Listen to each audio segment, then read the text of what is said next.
नमस्कार दोस्तों, मेरा नाम है राजकी वर्मा और आप देख रहे हैं रिपोर्टर जी। हरियाणा में और ख़ास तौर से कांग्रेस में जिस तरह की उठापटक चल रही है, इस सब के बीच कांग्रेस के नेताओं ने कहना शुरू कर दिया है कि क्या हरियाणा में कांग्रेस बापू बेटे की पार्टी बन गई है। किरण चौधरी ने कल ही बीजेपी ज्वाइन की है और पिछले काफ़ी समय से भूपेंद्र सिंह हुड्डा के साथ उनकी वाद विवाद चल रहे थे।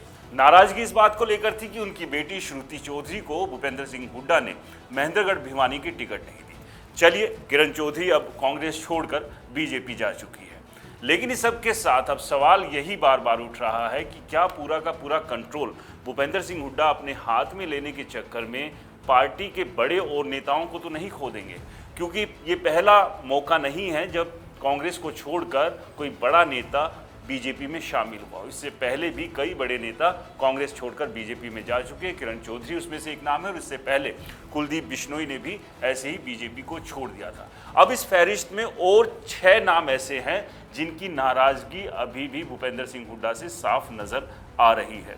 इन 6 नेताओं के साथ जिस तरह की परिस्थितियां और जिस तरह की स्थिति बनी, वो यही थी कि उनकी जो नज़रअंदाजी थी वो लगातार पार्टी में की जा रही है, ऐसे आरोप हैं। और ख़ास तौर से लोकसभा चुनाव में तो जो उम्मीद ये लोग लगाए हुए थे, उस उम्मीद पर कहीं भी इन्हें ना तो टिकट दी गई, ना ही वो तवज्जो दी गई। ये आरोप भी भूपेंद्र सिंह हुड्डा और उनके बेटे दीपेंद्र सिंह हुड्डा पर लगाए जा रहे हैं। आपको याद ही होगा कि रोहतक से लोकसभा चुनाव जीतने से पहले दीपेंद्र हुड्डा राज्यसभा सांसद थे और जब राज्यसभा सांसद की उम्मीदवारी की भी बात आई थी तो भूपेंद्र सिंह हुड्डा ने किसी और को तरजीह देने की जगह अपने बेटे को ये सीट दिला दी थी। तो जो आरोप तमाम लग रहे हैं उसके पीछे की कई वजह है जिसके चलते ये आरोप अब लगाए जा रहे हैं। तो क्या जिस तरह की परिस्थितियां अभी कांग्रेस में बन रही है उससे कांग्रेस आने वाले समय में बीजेपी के सामने नुकसान उठा सकती है? लोकसभा में जिस तरह से 10 में से 5 सीट जीतकर कांग्रेस का कॉन्फिडेंस हाई था, वो अब किरण चौधरी के जाने के बाद थोड़ा सा लूज हुआ है। लेकिन अगर ये सिलसिला यही नहीं थमा और कुछ और बड़े नेताओं ने कांग्रेस पार्टी छोड़ दी तो आप समझिए 2024 के विधानसभा चुनाव में जहां बीजेपी एक बार के लिए बैकफुट पर आ गई थी, वो अब फ्रंट फुट पर आकर कांग्रेस के साथ जो है वो चुनौती देगी और विधानसभा चुनाव को बेहतर तरीके से खेलती या उसको लड़ती हुई नजर भी आ सकती है। तो सबसे पहले हम बात करते हैं चौधरी वीरेंद्र सिंह की। चौधरी वीरेंद्र सिंह अपने बेटे विजेंद्र सिंह के लिए टिकट मांग रहे थे। बीजेपी को छोड़कर कांग्रेस में आए थे और उन्हें उम्मीद थी कि उनके बेटे को कांग्रेस पार्टी टिकट जरूर देगी, लेकिन ऐसा हुआ नहीं। तो यहाँ सीधे सीधे जो एक मन में टीस है चौधरी वीरेंद्र सिंह के, वो यही है कि अपने बेटे को राज्यसभा में होते हुए भी लोकसभा की टिकट दी गई, लेकिन उनके बेटे को जो है वो पूरी तरह से नज़रअंदाज कर दिया। वो टीस लगातार उनकी नज़र आ रही है, दिखाई दे रही है। तो ये एक नुकसान यहाँ पर कांग्रेस के लिए हो सकता है अगर समय रहते कांग्रेस ने इसको नहीं संभाला।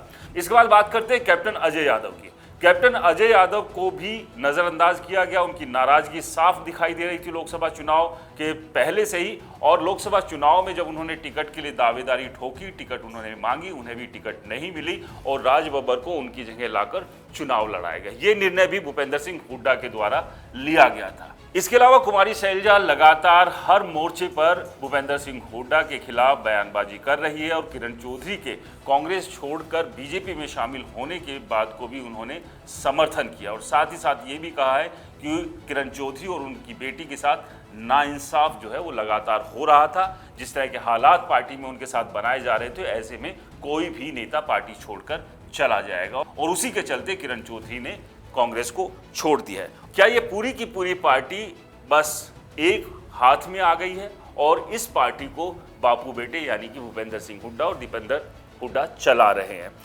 रणदीप सुरजेवाला की बात कर लेते हैं। रणदीप सुरजेवाला भी एसआर के ग्रुप के सदस्य थे, लेकिन खैर अब एसआर के ग्रुप टूट चुका है। उसमें से के जो है वो निकलकर बीजेपी में चला गया है। लेकिन रणदीप सुरजेवाला की भी नाराजगी लगातार भूपेंद्र सिंह हुड्डा को लेकर अक्सर हर मंच पर नजर आ जाती है। इसी कड़ी में एक और नाम है भूपेंद्र सिंह हुड्डा के सबसे खास नजदीकी कुलदीप शर्मा की। कुलदीप शर्मा भी लोकसभा चुनाव में अपने और अपने बेटे के लिए टिकट की उम्मीद कर रहे थे, लेकिन भूपेंद्र सिंह हुड्डा ने आश्वासन तो दिया लेकिन उन्हें टिकट नहीं मिली। और ऐसे भी कयास अब लगाए जा रहे हैं कि कुलदीप शर्मा की एक डील चल रही है बीजेपी के साथ कि वो अपने और अपने बेटे के लिए विधानसभा चुनाव में बीजेपी से टिकट चाहते हैं, और अगर ये डील तय हो जाती है तो कुलदीप शर्मा भी किरण चौधरी के पीछे पीछे बीजेपी में जा सकते हैं। सूत्रों के मुताबिक कल ही कुलदीप शर्मा को भी बीजेपी ज्वाइन करनी थी, जिसके लिए बाकायदा बीजेपी ने उन्हें न्योता भी भेज दिया था।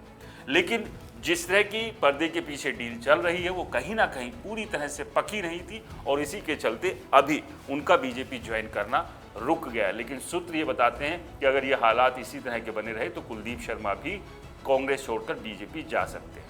और लगातार जिस तरह से एक के बाद एक नेता नाराज हो रहे हैं, ऐसे में भूपेंद्र सिंह हुड्डा, उनके बेटे दीपेंद्र हुड्डा और कांग्रेस पार्टी को ये सोचना होगा कि नाराजगी को किस तरह से इनकी दूर किया जाए। और अगर इस नाराजगी को समय रहते दूर नहीं किया तो हरियाणा में जो अभी स्थिति कांग्रेस के फेवर में बनी हुई है, कांग्रेस 2024 के विधानसभा चुनाव में लीड ले सकती है, जीत दर्ज कर सकती है, जो कि 10 साल से वो सत्ता से बाहर है, उस सत्ता को एक बार फिर से पा सकती है। लेकिन अगर कुनबे के अंदर इस तरह से आपस में एक दूसरे के साथ लट्ठम लट्ठा चलती रहेगी तो कांग्रेस के लिए जीतना तो दूर, ठीक ठाक सीटें निकालना भी मुश्किल हो जाएगा। और अब मंथन चिंतन करने का वक्त भूपेंद्र सिंह हुड्डा के लिए है। वो बैठकर मंथन चिंतन करे और इन नाराज हो चुके तमाम नेताओं की नाराजगी को दूर करने का काम करे, तभी जाकर कांग्रेस का कुछ भला हो सकता है। वरना जो आरोप भूपेंद्र सिंह हुड्डा और उनके बेटे दीपेंद्र सिंह हुड्डा पर लग रहे हैं कि हरियाणा में कांग्रेस पर बापू बेटे ने कब्जा कर लिया है, कहीं ना कहीं फिर वो सही साबित हो जाएंगे। इसको लेकर आपकी क्या राय है, हमें कमेंट्स कर जरूर बताएं। फिलहाल के लिए आपसे हमारी राम राम।